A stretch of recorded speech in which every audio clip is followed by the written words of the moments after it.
Welcome back to Aggressive Progressives. I am Ron Placone. Jimmy Dore and Steve-O are not here today, but I am joined today by the political vigilante, Graham Elwood. What's up? How are my progressives doing out there? Thanks for watching. And host of the Kim Iversen Show, Kim Iversen. Kim, how are you? I'm good, thank you. Awesome. And Graham Elwood and I are going to be on tour. Get your tickets now. We're coming to Texas. We're hoping when we're there we can see Beto O'Rourke stand on something and stand for nothing. But we're going to be in Texas coming up April 12th through 15th. We're going to be in San Antonio, Austin, Houston, Fort Worth. Get tickets over at ronplacone.com or grahamelwood.com. We can't wait to see you guys, right, Graham? And actually, Robert Francis O'Rourke, he's not Latino at all. He's an Irish guy just like me. So if he gets, then I'm Paco Elwood. Trying to get the Latin vote. Paco Elwood here, everybody. So we're going over to net neutrality now, an issue that is very, very important to me. Is it important to all of us? I think so. Yeah. Well, we all have YouTube shows, so right. I think it should be important to all of us. Yes, by default, it should be kind of a big deal. Yeah, it should be important to everybody. It's important to, if you're watching this on TYT, this is internet news. I have the show Political Vigilante, you have the Kim Iversen show, you have Ron Placone show. So like all of us are making our livings on the internet and having a free, open internet, not being challenged by telecommunication companies that, in my opinion, are being pushed by probably some CIA types to say we want to censor people. Well, and it's totally a common misconception that no one cares about this stuff too. You know, I mean, I say it jokingly, but the truth is, 83% of Americans favor net neutrality. They're for it. You know, when we were at the risk of losing net neutrality the first time, you know, when it was challenged by the cable companies, because another common misconception, we've had net neutrality since the advent of the internet. We just didn't have it on the books for years and years and years, which digital rights activists warned and warned and warned about until the cable companies finally flexed their muscles. And when they did, you know, we knew we had to do something, and the public responded because John Oliver did a segment about it. The public crashed the FCC's website with comments telling Tom Wheeler to do the right thing and designate the internet as a Title II designation, which gives us net neutrality on the books and solidifies it. Tom Wheeler, keep in mind, didn't necessarily want to do that. He was a lobbyist, but the public said, "You're doing this." They crashed the website, so he did it. 2 years later, the FCC repeals net neutrality. Once again, the public responds. And as of recent, the Save the Internet Act that gets net neutrality back, it passed the subcommittee. And just the viewing of that subcommittee had, I believe, over 300,000 people watching it. A subcommittee, just a subcommittee for this bill. That's how important it was to consumers. So people are paying attention, people do care. And there's a lot of misinformation out there about net neutrality. Here's some of it that we're going to correct today. Let's go to the article. The head of the FTC just debunked the FCC's favorite excuse for killing net neutrality. They got a lot of good excuses. All of them are terrible. Here's one. So 2 weeks before the vote to roll back the net neutrality's rules, FCC Commissioner Brendan Carr wrote an op-ed for the Washington Post. And here's essentially what's going on here. Here's the claim that they made. Reversing the FCC's Title II decision will return the FTC to its role as a steady cop on the beat and empower it to take enforcement action against any ISP that engages in unfair or deceptive practices, Carr wrote. Federal antitrust laws will apply. Keep that in mind. We're going to revisit this in a second. Carr added that if ISPs reached agreements to act in a non-neutral manner by unfairly blocking, throttling, or discriminating against traffic, those agreements would be per se unlawful. So basically what this guy said was, oh, don't worry about the Title II designation that assures that we have net neutrality. We don't need that, because the FTC is going to have your back. So if any big cable company, AT&T or Verizon or whoever, if they do any of that, any of those shady things that they don't want to do anyway, they swear they don't want to do that. They just say we don't need a law prohibiting them to do that, which, by the way, that's so absolutely ridiculous. Right, they're spending money. They're spending money to reverse net neutrality. They're not spending money just so that it's, well, because it's a law that doesn't matter. It's already going to be enforced no matter what. I mean, that doesn't make any sense. Why would they spend money to reverse it? Mm-hmm. You know, the analogy I like to make, that would be like if somebody, just a stranger, came up to you and was like, you know, I would never kill somebody. And you're like, that's great. I would never kill anybody either. Why are you bringing this up? We shouldn't have laws against murder, though, right? And it's yeah, like, I'm not gonna kill anybody. Yeah, it's madness. And the other thing too is it's another form of like sponsor or censorship. And the way they've done, I mean, look, all of us on all of our YouTube shows, we've all put clips out that have been demonetized, which is another sort of subtle way of them encouraging us to not do. Anytime I talk about war, Yemen, anything like that, they automatically demonetize it. It's happened to all of us. By the way, subscribe to all of our channels. Thank you. But this is like another form of them doing it financially censoring people. So that the only way to get really good internet is you have to pay more for it, and they can decide which websites to go to. I mean, look, we see the social media companies are doing this. You know, they deplatform any pages on Facebook or Twitter that they deem as inappropriate. How is this? Tell me how this is different than what the Chinese government does.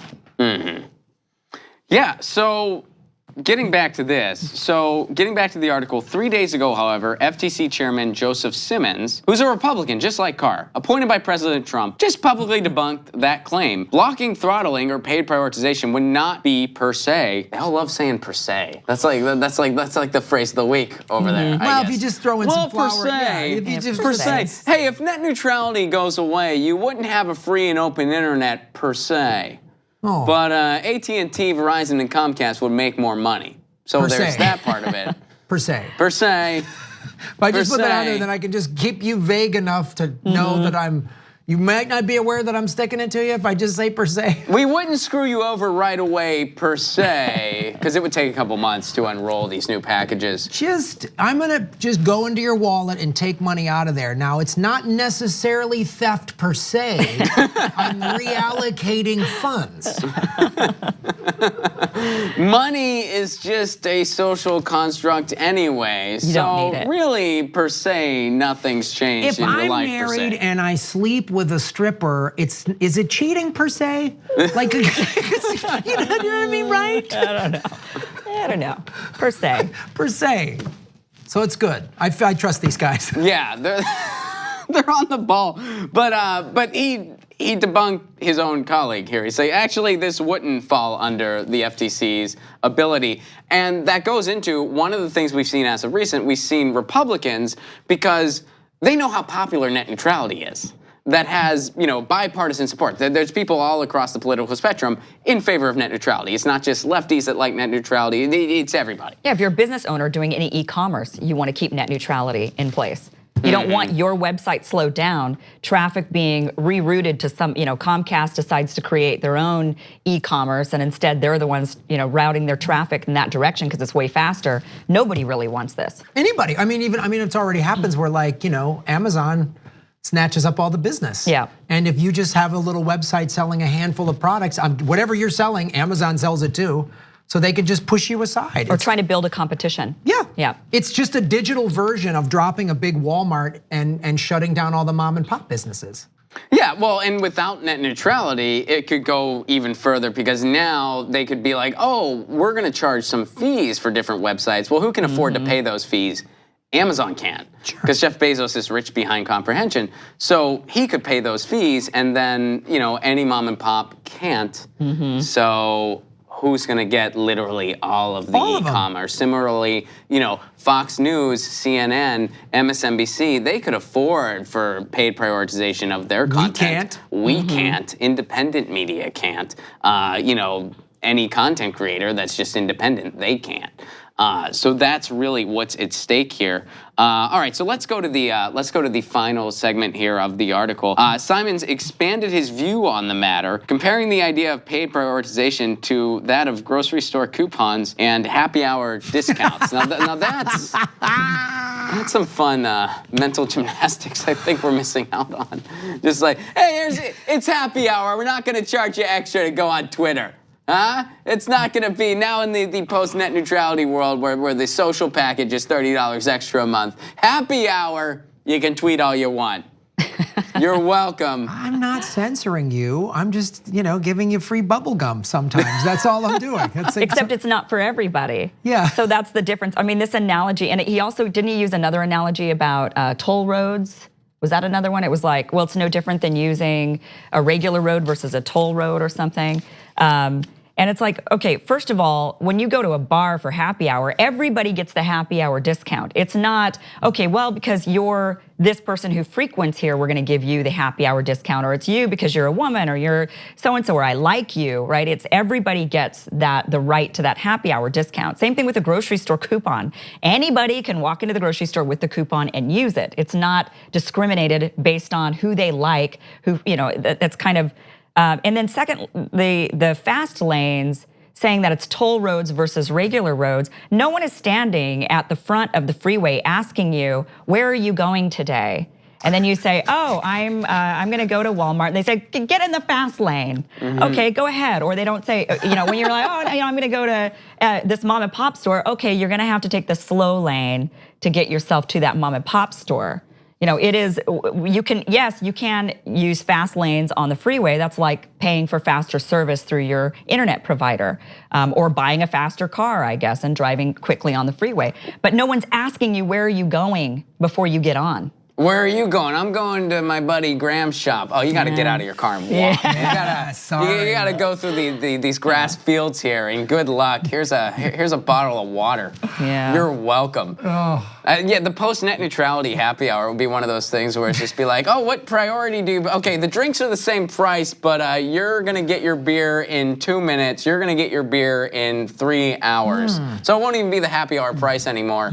Sorry, priority. Should have got here sooner. We didn't need those protections. Yeah, they're ridiculous, and I love how they try to speak in these folksy terms because they think we're all morons. So just give them the happy hour coupon example, and then you just showed how that doesn't apply at all. Right. And what are they going to say? Well, I hear Kim's point per se, but I'm not a fan of logic. Kim's right per se, but we really want to do this. Yeah, but I just can't acknowledge it because I'm going to figure out a way to stick it to you the best that I can. 83% of the public doesn't want this to happen per se, but per se we don't care. We don't care per se. It's a public opinion matters per se. Here's the reality. Money matters more. Yeah, money. Anytime they speak of this, when they talk about, oh, deregulation is good or blah, blah, blah, they always use the same language no matter what the topic is. Oh, like bipartisan. Those to me are always like, oh, that's when the ruling class is really lining up together to jam it to me as hard as they possibly can. And this is more of this nonsense. Any way that they can squeeze out another nickel and control people, what they watch and what they don't watch, and profit from it, that's what, at any turn they can do that, they will do that, and that's what this is. Well, I think in our contemporary society, bipartisan is code for the Republicans have a terrible idea and the Democrats are helping them. Yeah. That's what bipartisanship is code for. Well, the internet needs to be a utility, and could you imagine if the utility company, because they don't like your politics or whatever reason, they decide to slow down the water to your house? You gotta wait an extra 5 minutes. You turn on the tap. Well, we gotta wait 5 minutes, because the water's not coming out of the spigot because, they don't really like our views, or they don't. I mean, that's what's crazy about this. It's the electricity flickers on and off because they don't like your views. Yeah. Well, I do believe discourage you. I do believe that the permanent fix for net neutrality is nationwide municipal broadband. That we need to take the internet out of the corporations' hands. And into the hands of cities. And this movement has been building steam. I mean, Chattanooga, Tennessee did this years ago. They have the best internet in the country at a reasonable price. They've become kind of gig city USA. It is a worthwhile city investment. So, you can kind of speak the language of the business folk if you have to. Be like, this is a good investment. You're gonna see a return on this investment. It's good for a city. And of course, it's good for democracy, it's good for accessibility, it's good for everything. It's faster and cheaper. Yeah, I always say this on Political Vigilante is like start at the local level. So put whatever city you live in out there, petition for municipal broadband because it's helped. I can guarantee you Chattanooga can show you statistics saying that their digital business and their like tech companies and people like that, I'm sure it has grown as a result because you can turn anywhere into a tech hub. It doesn't have to be a major big city. It doesn't have to be LA or San Francisco or New York or something like that. It could be Chattanooga, Tennessee. It can be anywhere, and it's like $50 a month for the fastest internet. And you know, I've done a fair amount of traveling, and I have friends that do way more traveling, and they're like, there are these tech hubs. There's internet in like Malaysia and places where it's faster than any internet you've ever seen in the US. And it's just like, that's anywhere. You can set that up anywhere. So in places that went, you know, citywide the first time, I mean, they do have better. I mean, you know, the UK has better internet. There's a lot of countries that have way better internet than we do, and then countries that kind of did what we did, which was basically allow an organized duopoly to happen. They have worse internet and they pay more for it. I mean, the formula is just pretty much foolproof, pretty much around the world. Per se. But let's finish off this article. So as FCC Commissioner Jessica Rosenworcel, I probably mispronounced that, explained in her dissent on the day the net neutrality rules were repealed, the scope of the FTC enforcement is largely limited to what the law considers unfair and deceptive practices. But to evade FTC review, she said, all any broadband provider will need to do is add new provisions to the fine print in its terms of service. Meaning, when you let consumers know, hey, we're screwing you over, the FTC can't do anything, and guess what? They can screw you over because net neutrality is gone. Let's go to the final bullet point number 6, the final bullet point of the article. With a member of his own party now debunking his argument for repealing net neutrality, a key agency official no less, whom Carr assured us would safeguard internet users in his place, Carr's op-ed for the Post can finally be seen by everyone for what it always was. Propaganda aimed at helping ISPs, that's internet service providers, engage in discriminatory practices absent the fear of regulatory reprisal. In other words, this is just misinformation. This isn't, and that's why all of these, there have been some Republican bills out there that are, quote, compromise net neutrality bills. What they really are is just, they don't allow the internet to be designated as a Title II. And if Title II isn't in there, it's just a null and moot bill. It's just a bad bill. There's nothing, because they'll do stuff like this. Oh, the FTC is gonna worry about it, don't worry. Well, that's a lie. That's a lot. The companies will regulate themselves. No, they're not going to do that. That's why they want net neutrality gone in the first place. Yeah. Title II, and Kim, you made this analogy to running water. Title II designates the internet as a common carrier. That makes it flow like running water. Designating it as a Title I in the eyes of the FCC, which is what the Ajit Pai FCC is doing, that makes it like cable TV or radio. We all know what happened to cable TV and radio. So that's what we're dealing with here. If it doesn't have Title II, it's a null and moot bill. The good news of all this is the Save the Internet bill that passed the subcommittee was a clean bill. There were a couple lousy amendments that were attempted. They were nixed. So a clean bill did pass the subcommittee. It goes to a full committee next, and then it goes to the House. It still has a long way because, you know, it's got to get through the Senate, which it likely will not do. It probably won't get through a Republican-controlled Senate. It probably won't get signed by Donald Trump. But what this does is it kind of delays the fight. You know, everybody that's saying, well, we haven't seen the effects of not having net neutrality. Yeah, that's because people are on the front lines fighting this thing. Yeah. It's being fought in the states. It's being fought here in California in particular because we have our net neutrality bill. It's also not the thing that people, and I think some of the advocates for it have done a good job of this, but I think more people need to understand this isn't like a progressive versus conservative, because one of the sites that one of the organizations or fans, the NASCAR fans, went ballistic because they were like, we could get screwed. It doesn't matter if you like watching right-wing media on YouTube, it's gonna stick, it's gonna affect you too. Anybody can say what you can and cannot watch. The Kim's analogy with the water is fantastic. It doesn't matter if somebody just says, you know, I don't want you to watch this. You don't get to watch it because I don't agree with whatever it is. So that's the other thing in terms of getting this, why 83% of Americans are in favor of this, because whatever you like doing on the internet, watching NASCAR, watching yoga, whatever it is, can be affected and cost you more money and deny you a basic service that, as Kim said, should be a utility.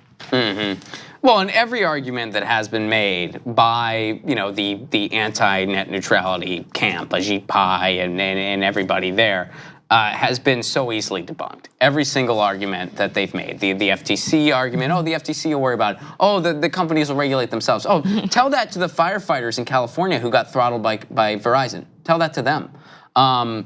And just the whole, oh, jobs, investment, none of that has happened. You know, there was one area where Ajit Pai was right when he said, oh, it's gonna bring jobs to people. There's one area where he was right about that, when it came to jobs for attorneys. Because attorneys are battling this out in court. Thank God. Corporate attorneys and attorneys, pro-net neutrality attorneys, they're battling it out in court. So he was right, it gave them a lot of work. Oh, good, but I don't want any out of work attorneys. There you go, so that's the one area. That's the one area where he got it. And he's paid. It's so obvious now. Any politician that's fighting for something that's not good for the public's interest is because the corporation is paying them, whatever the subject is. It's like all the Democrats that take money from the healthcare and big pharma, and they're the ones like, well, Medicare for all is complicated. No, it's complicated because you have a big fat paycheck that they gave you. So Ajit Pai is paid by all the telecom companies that are actively trying to stop net neutrality, and any politician that is against it is getting paid by them. I guarantee it. Go to opensecrets.org if you think I'm wrong. Oh, absolutely. And again, they wouldn't spend all this money. These companies would not spend all this money to try to get rid of net neutrality if they had nothing to gain from it. They obviously have something that they want, and that's why they're spending millions of dollars in lobbying money. Well, I think at the end of the day, too, this is, and I've made this comparison, in many ways, this is kind of the Telecommunications Act of 1996 of our generation, because there is the opportunity here for, people against net neutrality and companies against net neutrality that want to kind of have this control over the internet. There is this opportunity to turn the internet into cable television 2.0. And when you bring that up, people are like, oh, come on, you're sounding a little bit run for the hillsy here. That's a little much. Yeah, I don't think people saw what was gonna happen to radio happen. I don't think, and Kim, you have an extensive background in radio. I don't think anybody saw that happening, and then it's like all of a sudden so many people woke up and their job was just gone because Bain Capital, which it was Clear Channel, now it's Bain Capital. It started as Clear Channel, but they just gobbled up pretty much the market more or less. That's what happens. That's what happens.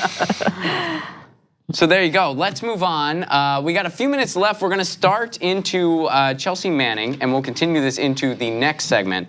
But let's move forward with Chelsea Manning. So Chelsea Manning is back behind bars. She is currently enduring brutal conditions while incarcerated for refusing to testify before a grand jury in an ongoing federal investigation of WikiLeaks and its founder, Julian Assange, all in her ongoing struggle to protect the freedom of the press while promoting transparency and justice. Now, we're gonna dive more into what specifically is going on in the next segment here, but something to keep in mind, when it comes to press freedom, the United States, wow, that was a... United States? The United States. The United States, as far as press freedom rankings go, is barely in the top 50. And one of the big reasons we are barely in the top 50, there's a number of reasons, one of it being because we turned our media structure over to corporations.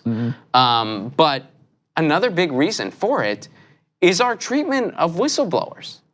And you can just go down the list. Chelsea Manning, Edward Snowden, Julian Assange. And then furthermore, you just even look at it in the contemporary sense.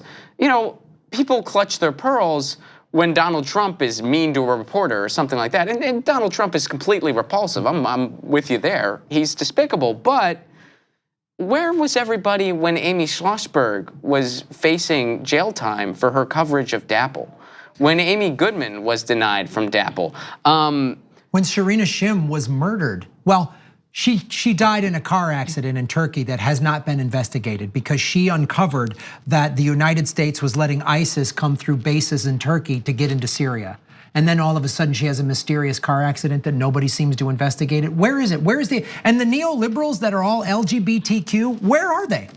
Chelsea Manning was in prison for 7 years and tortured. This started under the Obama administration. And now here she is still fighting for press freedom and is back in jail. Where are they?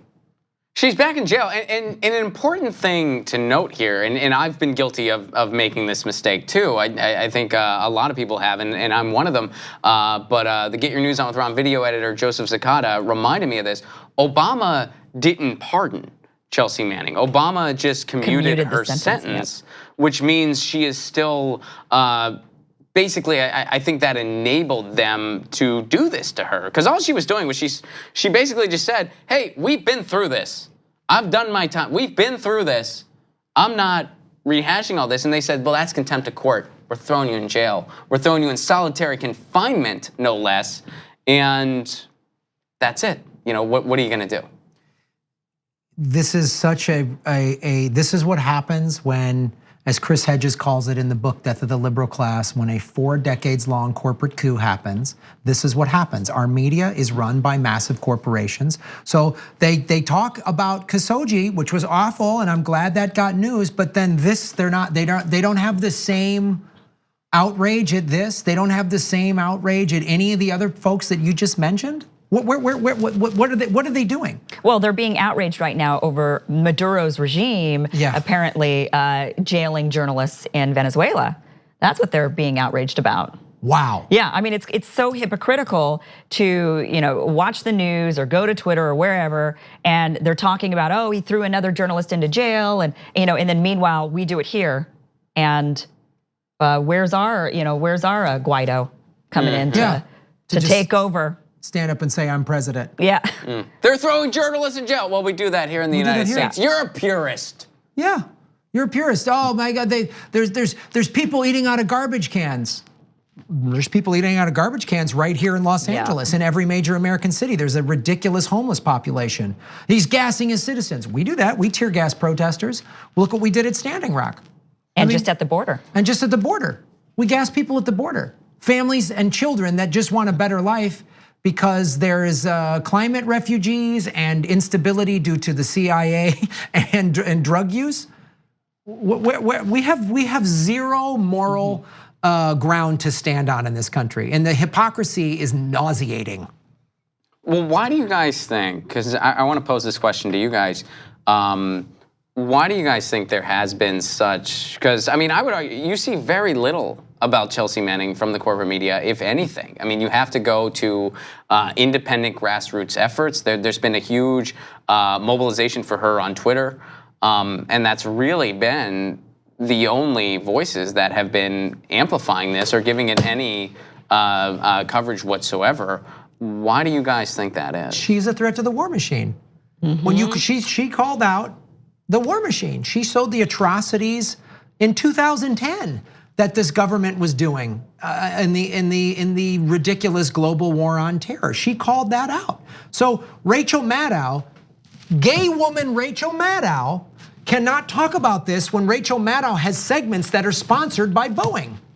Literally, this segment about Russia hysteria is sponsored by Boeing. So when Boeing, a defense contractor, sponsors your segments and buys ad time on your multinational conglomerate media, you can't talk about a transgender woman that is blowing the whistle on the war machine that helps pay you your $7 million salary. That's why. Rachel Maddow is the worst hypocrite I've ever seen in my life. She should be screaming about this.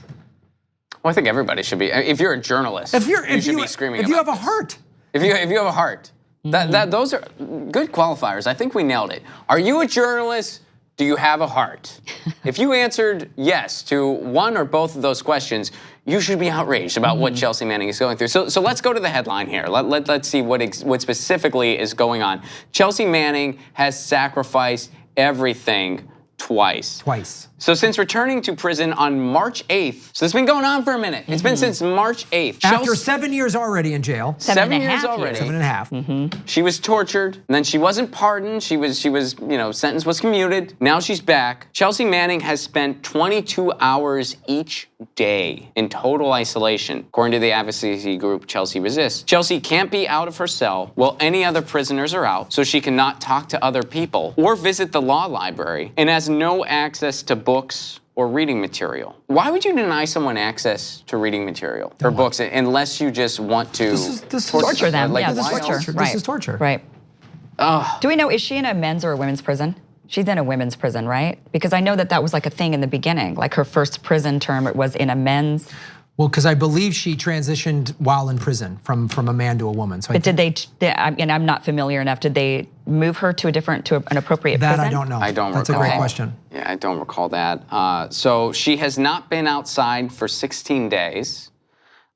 She is permitted to make phone calls and move about outside her cell between 1 and 3 a.m. Oh, the time lots of the day of most sunshine. people, and when most people want to get a phone call, Right. you know, and when I'm looking to, if it's between 1 and 3 a.m., I'm always thinking I got some friends that probably want to catch up. Yeah, I should When see I'm what they're up to. Sleep deprived and questioning my sanity because I've been in isolation for 22 hours. Yeah. And vitamin D deficient, not getting any sunshine. Not utilizing my brain like a normal person would on a daily basis by reading and talking to people. So why is Chelsea Manning here? Well, here's what the article says. Manning is currently incarcerated for refusing to testify before a grand jury in an ongoing federal investigation of WikiLeaks and its founder, Julian Assange. Judge Claude Hilton of the Federal District Court in the Eastern District of Virginia has ordered that she remain detained until she decides to testify or the grand jury completes its work. Which we don't even know when that would be. They're gonna stretch that out. I'm not even sure what they're referring to by work in this, for instance. We don't know what they're investigating. We don't know what they're investigating. We don't know what she did. I mean, well, contempt in court, that's the official charge on the book. But what does that mean in this, for instance? How does this mean that you can just hold her indefinitely? This is torture. And what they're doing to Julian Assange is no different. I mean, he hasn't seen sunlight in, how long has it been? I think he gets to come outside on the balcony, right? Doesn't he get to and wave? But even that, he was doing is that being for a little while. Limited. I mean, It's Yeah. very limited. he's a political prisoner. Yeah. She's a political prisoner. That's what we do to journalists and whistleblowers in this country. Yeah. Because we don't seem to know the difference between a whistleblower and a traitor. And I think a lot of people, they kind of look at the whistleblower and they think, okay, you're a traitor to the country. But what we really need to do is, as American people, is define it so that people understand that exposing the US government for doing things that either are illegal or should be illegal is not a traitor. A traitor is somebody who gives off secrets to a foreign government that would be harmful to the American people. Our government was doing things that was harmful to us, spying on us, or detaining innocent people or low-level operatives and torturing them, things that we as Americans have decided we are against. We do not want you to do. You shouldn't be doing this to us, right? So that is a whistleblower, somebody that exposes the wrongs of the boss, of the man.